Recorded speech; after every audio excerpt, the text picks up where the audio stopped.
G'day, I'm Steve, and when I sat down to watch the Hull vs United game, I had one question floating around in the back of my mind, and that was, how many Hulls are United going to leave against Hull at the back? Because if you have been following along the channel all pre-season, I have been warning about how bad United's defence is, and this game showed it. Oh, so clearly. It was horrible.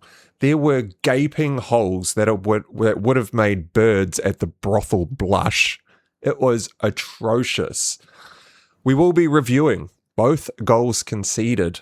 The two set-piece goals in this. I'm going to break it down and show you where all the mistakes are.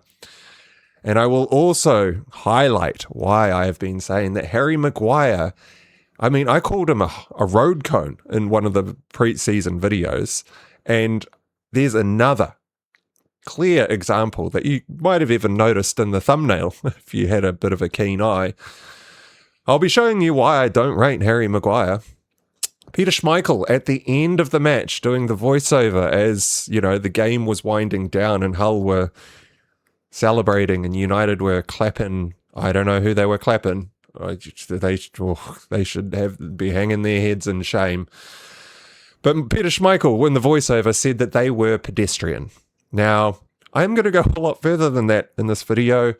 So if you are a United fan and cannot handle some pretty blunt, honest feedback, then just switch off. Don't watch the rest of this video. It will not make your afternoon any better, because I've got notes on pretty much every single player in the squad and what they have done wrong in this match. There were maybe one or two okay performances. Yeah, okay. Lammens, I will go into him as well. But apart from that, it was just horrible. So, first of all, huge props to Hull. They had a game plan. Clearly they had a game plan. 6 men across the back. They allowed United to have possession. They were going to hit them on the counter or set pieces because, any team in the Premier League is absolutely going to destroy us on set pieces. Mendy, the monster, basically monstered everyone across the park. That man is a beast. Holy hell, Hulk-like. Scored an amazing, he finished the goal really well, but we made it way too easy for him. Hull kept their shape for the entire game. They knew when to throw men forward. They didn't overcommit. They played to their strengths. They knew what was up. They are a drilled team, and they just came with a game plan and we're hoping to get lucky, right? Am I going to boost Hull's strength assessment based on the result of this game, though? No. I'm sorry, Hull fans. Huge props for winning that game, but United made Hull look good here. It was a case of us crumbling and you guys capitalizing extremely well, taking your chances when they were presented. However, very quickly on the Hull performance, they were ducking headers near the penalty spot, kicking the ball away in the centre of the park, lots of poor control. They gave the ball away just as easily as United, and any proper team in the Premier League is absolutely going to smash them. I know that sounds, I shouldn't be probably saying that after they've just beaten United 2-0, but that's the way it breaks down. If Arsenal would have destroyed them, Man City would have killed them. It was a United shit show, to be honest. Not one good performance from United. There were 2 basic set pieces, a corner and a dead ball, and should have been easy to deal with from a United perspective. There was poor match management. Oh my God. There were no periods of extended possession from United. I know we ended up with the possession stats at the end of the game and whatnot, but there was no significant period of extended possession. Right from the off, we were going way too direct. It was 1-2 pass in midfield and then trying a chip over the top straight into 6 men at the back with another line of 4 in front of them. I it's just bad football. Like, it's just bad football, right? The individual performances, I can only find a couple. Well, one really good performance, Lammens. One okay performance, which we'll go through in a little bit. But everyone else was just, well, we're going to go through them one by one after we go through the highlights, right? As a result of this match, I am knocking United's team strength rating down. There's no way that they should be ranked as high as I had them. I think I had them finishing third at the end of the Premier League. I am not locking in my team strength ratings, by the way, until the transfer window shuts. So I know everyone out there is doing their how's the Premier League teams all going to finish. You don't even know what the squads are yet, right? Like, there's still transfers that can be made for the next 2 weeks. Once those 2 weeks are up, and we've actually seen 2 weeks of real football, not just preseason stuff, that's when I will release my final team strength and Premier League predictions. But as a result of this match, United are getting knocked down significantly. Oh, right. So there was one last minute change to the United squad that did not help. And that was that Ahmad got injured or had an injury. I don't know if he got injured in the warm-up or if he had an injury. I don't exactly know how that's happened yet. I've basically just watched the game, made all the notes, and then I've come on to let you all know what I think. So I don't know what's going on with that injury there. But basically that had us shifting everything around from the start. I got most of the team sheet prediction bang on. The only changes that happened was that because Ahmad was injured, I had him down at right wing. But I said what I thought might happen was at about the 60-minute mark, I thought Ahmad was going to come on, Cunha was going to come on for Ahmad, and that Mbeumo would go back to right wing and Cunha would go up front. Well, Ahmad had the injury at the start of the game, so he couldn't start. Mbeumo went to right wing and Cunha started up front. Now that alone, though, did screw us a little bit, and we will go through that when we go through the individual player notes. But we're going to go well, I was about to say we're going to go through the highlights and I'll show you what's up, but I recorded the whole video, uploaded it to YouTube, and blocked. Yeah, blocked. I'm guessing it was okay to watch the stuff pre-season, but not okay to watch the highlights on YouTube on the official channels, even with talking over the top and pausing and stuff, which is okay, fair enough. If that's what you got, if that's what you're allowed to do, that's what you're allowed to do. So I'm back and I've got screenshot. Wow. One screenshot. We were going to go through both of Hull's goals, but I'm just going to have to describe it to you. But what I have done is I have put the links with the exact timestamps to the goal that I am talking about in the pinned comment so that you can load it up on your screen and watch it if you're not too sure what I'm talking about. But it will load into, there's one from the Man United page, and the second one is from the Hull City official YouTube channel. And it will just load straight into the exact moment that we're going to talk about. So Hull's first goal came from a corner. The ball comes in across the corner. Mendy, the monster, gets to the ball near post. Luke Shaw does have some pressure on him, so he is like touch tight, chest up against Mendy, but Mendy gets there first, flicks the ball on far post. Now, off screen to what you can see on screen, out over on the left-hand side here, left of the goal, is Heaven, and he's meant to be marking McBurney. But Heaven has started leaning forward and away from goal and is not goal side of McBurney. McBurney's the man that took the shot. Lammens comes screaming across the net, dives, or jumps in the air, two hands, palms it straight into the post.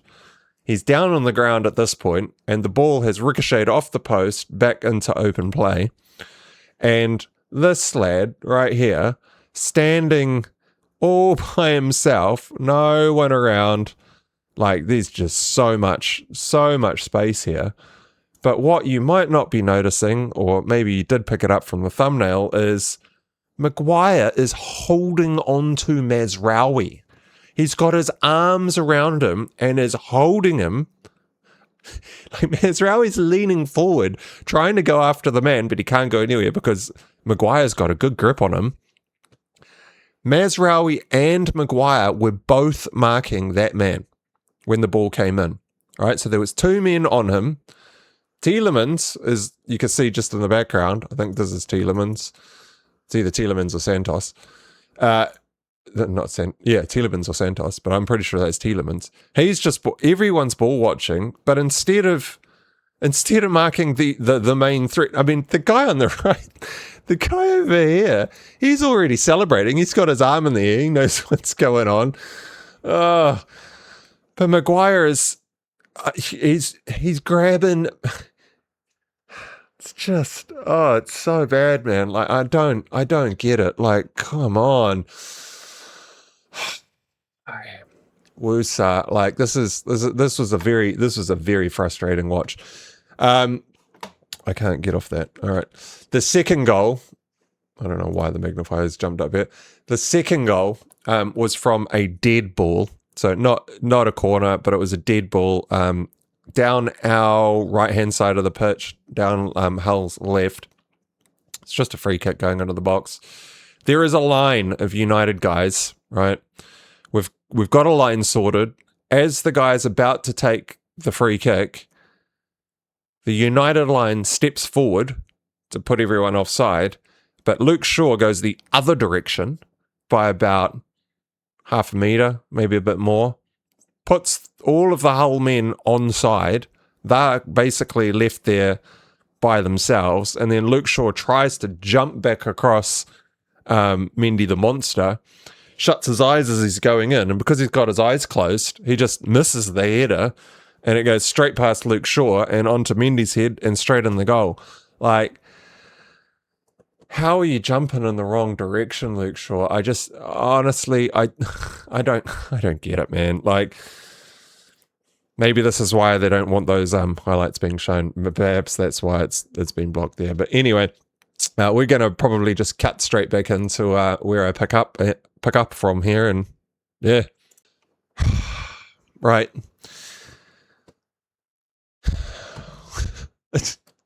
Deep breath, Steve. Deep breath. Go back to the main cam.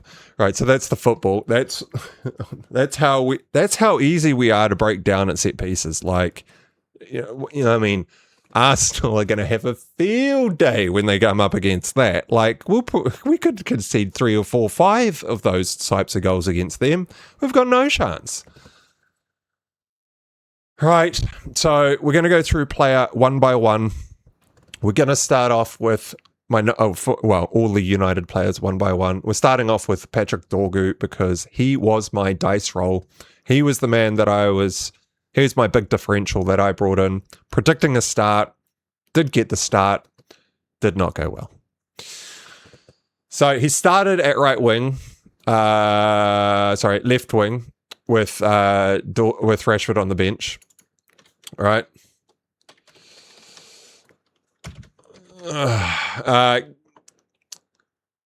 Gave the ball away cheaply a couple of times. He got away one half shot on a 180 spin, and he kind of hit the ball between the guy's legs, and it's hard shot to take because you're not even looking at the goal. You're basically just kind of going, I know roughly where the far post is, do the spin, hit the shot. He was starved of possession because Luke Shaw was losing the ball constantly or passing backwards. However, he was not involved at all. Gave away a stupid yellow card by not stopping. Like, he was not going to get to the challenge, and he just kept going through into the man. Clear yellow card early in the game. Went missing for large periods of that first half and was pulled off at halftime. Now, to be fair to Carrick, he had to make a change at halftime because we were so bad. It was like things needed to change. The problem was we'd already had too many changes compared to what we had lined up with pre-season. We had lined up in this shape pre-season where we had Mbeumo up front. We were used to Mbeumo working around. We were used to the players in behind him. We were used to what was going on there. Yes, Ahmad got injured and potentially we got to shift it all around, but that's a lot of changes, especially with brand new players in the team. Like, you got Tielemans and Santos in there. They're still learning the partnerships and where people are running. And now their main man up front's not in the right place, and we've got a different guy up there, which is Cunha. He's had 30 minutes pre-season or something like that, like no time at all. So, shambles. And then we have to make more changes at halftime because we're down 2-0, and then it's just all over the place. All that work that we had done pre-season in that shape will just go straight out the window when you completely change the shape. Like, you can do that later in the season when we're used to playing with each other. Like, when Tielemans and Santos have had like more than an hour or 2 hours of game time together, 10 matches in or something. Yeah, sure, change it all up, but try and keep it as close to starting as possible. But on Dorgu, to make matters worse for Dorgu, Rashford came on for him and looked good, right? Rusty, but good, decent. He's a proper winger, right? Got the ball out wide, took his man on, couple of cutbacks, playing the ball to the edge of the 18-yard box. Yes, he got some of those things wrong. Yeah, he did lose the ball himself a couple of times. Wingers have to go in and take on their men. They are meant to lose the ball every now and then because you're meant to be consistently trying to take on your men, especially when you get one-on-one. If you get the ball at your feet and you're a winger and you've only got one man in front of you, go at him. You go at him and you try to get past him, or you play a 1-2 and continue your run. That is what needs to happen. Dorgu didn't do that once in the first half. Not at all. Mbeumo didn't do that either. We're going to go to Mbeumo in a second, but Rashford actually was working hard. One of my pet peeves is if someone's not having a good game, they start to really show it and jog around the pitch or put their head down and not put in the effort. He was proper working. He is not as fit as everyone else, but he was at least out there working hard. So huge props to Rashford coming in a really difficult situation there. I think Rashford starts next game. I think Dorgu's benched, and I'm going to have to bench Dorgu game week 2. Like, it's just the way the cookie crumbles, eh? Cunha up front, 30 minutes pre-season, has to start this match. He is not fit. He could barely control the ball in the first half, and that is just purely rustiness, right? He's had no minutes pre-season, especially not up front. Like, playing up front is like one-touch football most of the time, right? You have to have that first touch primo, and you have to have had practice at that throughout the whole preseason, like Mbeumo did. He was doing it great. But no, Cunha lost possession often. He lost the ball so many times, lots of bad passes. He looked tired after about 20 minutes. Might have even been 15. He did nothing in the match. It was that was bad. And Mbeumo out at right wing kind of did look like the only man that was going to score a goal. I mean, he had only because of the positions he got into. His shots were terrible. Like, perfect position inside the 18-yard box, slightly to the right for the right winger, on his favoured left foot, ball's going high and over. Row Z type, well, not row Z, like row F type shots, like miles over the crossbar. He was doing way too much crossing. Right? I don't know if this is what Carrick has told them to do, but he got the ball out wide, 1-on-1, slowed the pace down so that he had 2-on-1, and then kind of cut back onto his left foot and sent the ball into the box with 6 men in there. And I mean, Hull's centre backs are huge, dominant, like they are. That's the type of football you get in like the lower leagues where it's real brute force and like hustle bustle. We tried to match them up, hustle bustle, trying to we can take you on. Don't take them on at their game. Play the ball around on the ground, man. Go at the man. Like, get some overlapping runs from Mazraoui. Maybe I saw that once. Like, and Mbeumo's not taken on his man. He's played the whole preseason as the number 9. I don't think I saw him take on his man once. It was just always crosses. Crosses into Cunha. You're going, Cunha, try take that. Try take on Mendy the monster. Like, I don't know if that's game plan or if that's just because he's been playing up front the whole time. I don't know what's going on there. Bruno Fernandes Bruno is a very hot and cold player for me. Sometimes I love him, sometimes I hate him. This match, I did not like what he was doing, okay? So for the first 20 minutes of the match, like I said, we didn't even string together like 5 passes, unless it was across the back line, okay? When that is happening, you need your central midfield players, whether you're CM, CDM, or Cam, to take control of the game, right? Take control of the game. Slow it down. Force passes on the ground. Stretch the Hull defence. Move the ball. Make them run. But you know what he was doing? He's trying tricky flicks when we had lost possession time after time. Tricky flick, didn't work out, gave the ball away again. Taking long shots from like 25 yards out. This is something that Bruno Fernandes does often. It's like, things aren't working, I'm going to try a miracle shot. Well, when things aren't working, hold on to the ball. Give the guys a bit more confidence for keeping possession. They couldn't keep possession, but at least try to build that confidence, right? Taking long shots from 25 yards out when you can't even string together 5 passes is just stupid. It is not smart football, right? Lots of hopeful crosses from Bruno Fernandes from deep into the box. Why are we... This is championship football, right? Oh, you know what we're going to do? We're going to get the ball wide and try to send it into the box. And then we'll go down the other side of the pitch and then we'll try to send it into the box. Oh, that didn't work? We'll try it from a bit deeper and send it long into the box. Oh, that didn't work? How about we just start center of the goal and try a straight ball over the top into the center of the box? Oh, that didn't work either? No shit, Sherlock. Ugh.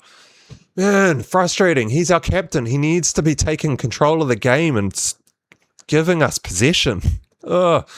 Tielemans lost possession of the ball so often, it was already getting ridiculous by the 60-minute mark. It was all bad passes. Everything that he lost was bad passes. Passes too heavy, passes going wayward. Sometimes he even hit the pass straight into the man directly in front of him. Literally like 3 meters away. He's like, he hasn't even closed, like he's coming in, he's stopped his run to close him down, given him the space, and Tielemans is passing it straight to his feet. This is why we didn't have the ball, right? Santos as the CDM. I don't even remember him playing. I watched that whole game. I watched bits of it backwards and forwards multiple times. I can't even remember him playing. Did he actually do anything?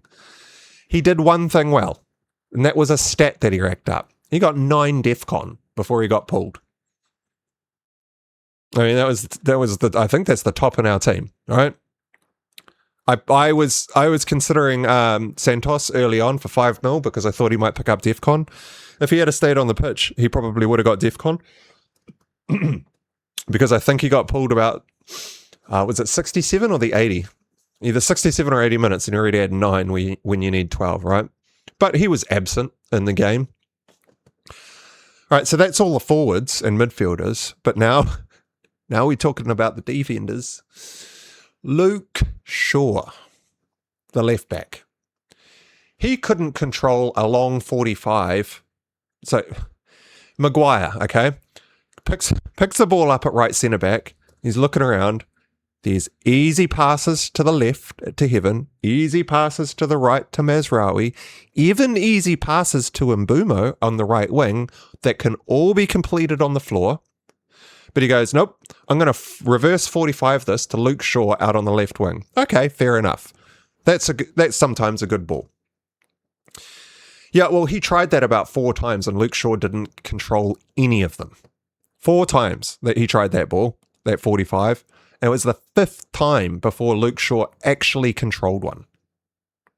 How? He's not even under pressure when these balls come in. I mean, the guy is coming in, but he's not under pressure when he's receiving it, and he cannot even control the ball. I actually started celebrating when he actually controlled one. I was like, oh my God, we controlled one. But that's after me screaming at Maguire, why are you still doing that pass? It's not working. Just play the ball on the floor, lads. Oh, Jesus. When Luke Shaw did get the ball, though, it was hopeful cross into the box after hopeful cross into the box. Like I said before, we're going to try a right wing cross into the box. Oh, no, we're going to try it from the left wing, and we're going to try Luke Shaw. And you know what Luke Shaw does? Same as Andy Robertson. There's just no accuracy. He's not even aiming for a man. He's just trying to put it into an area. I don't even know if he's looking up because it's nowhere near anyone. And he did it over and over and over and over again. He didn't hit anyone, not even once, I don't think.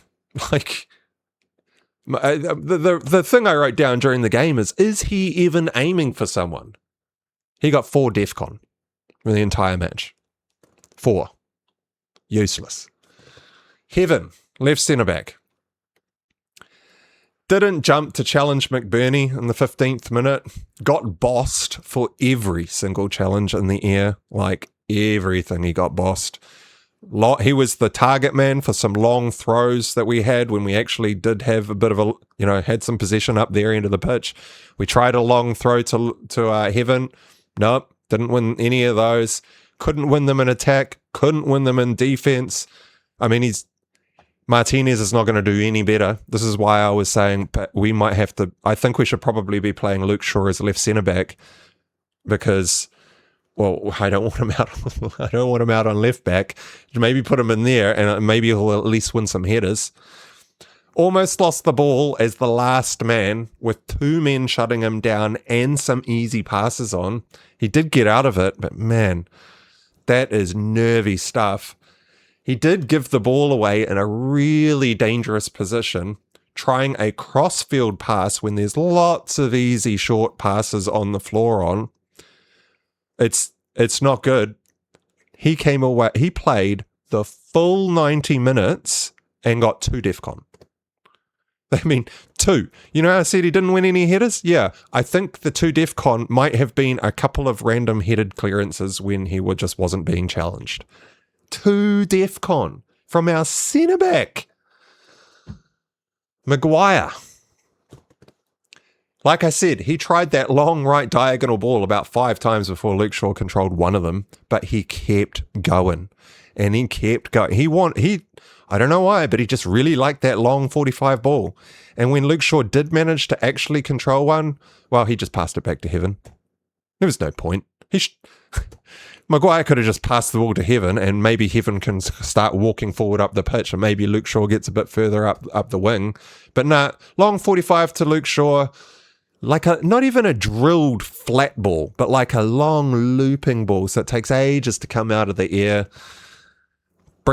Sometimes brings the ball down, but when he brings the ball down, straight backwards. Still kept going. I counted 7 of those in the first half while we couldn't even string any passes together before I gave up and just got too frustrated and didn't want to count anymore. And he kept going.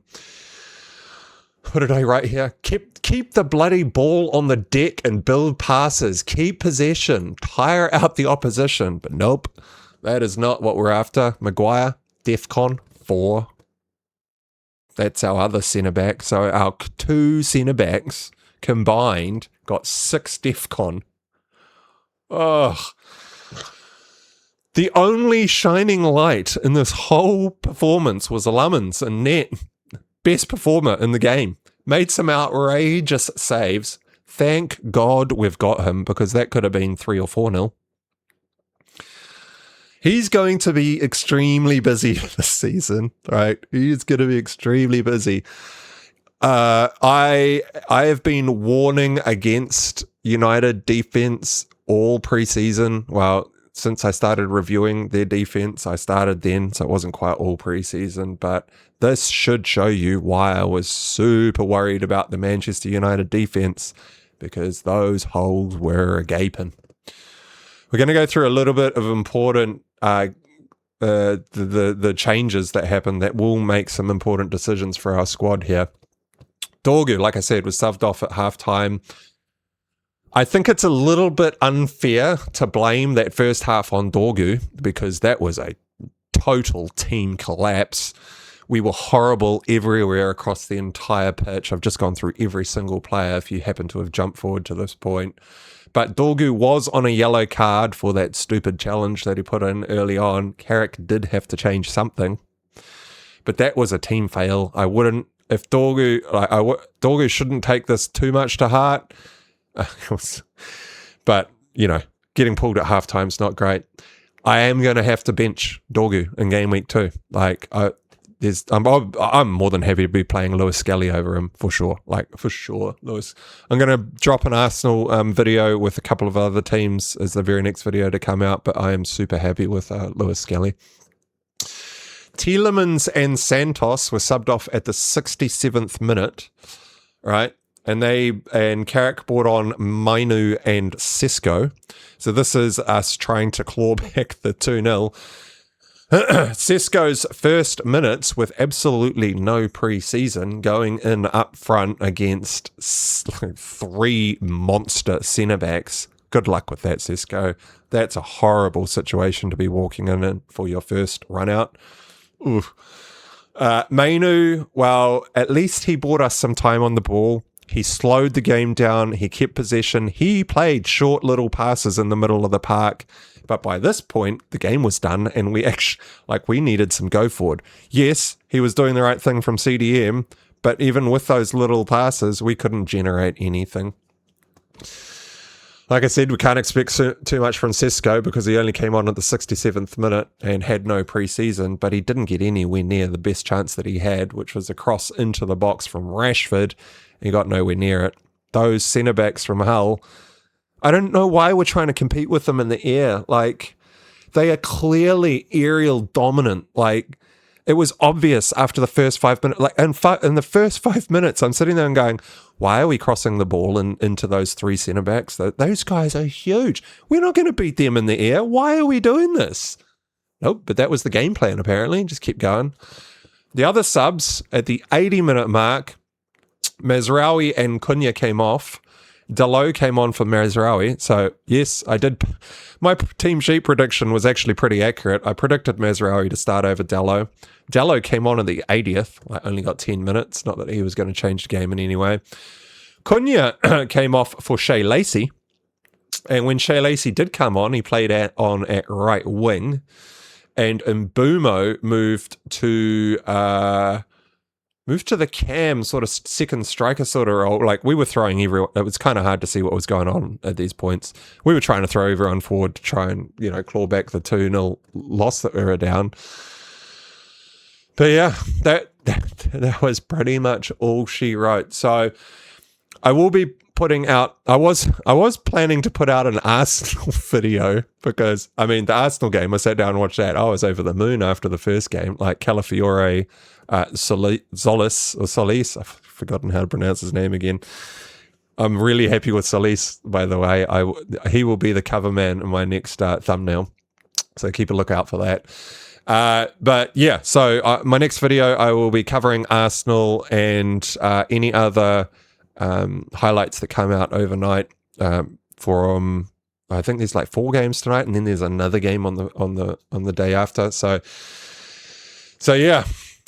If you found this video thought-provoking, make sure to hit that like button and let YouTube know to put my next video on your home screen. And if you'd like to follow along the journey, make sure to subscribe while you're down there. And if you are unhappy with me ripping into the United team in this video, well then, I thank you for listening this long. Until next time, ciao.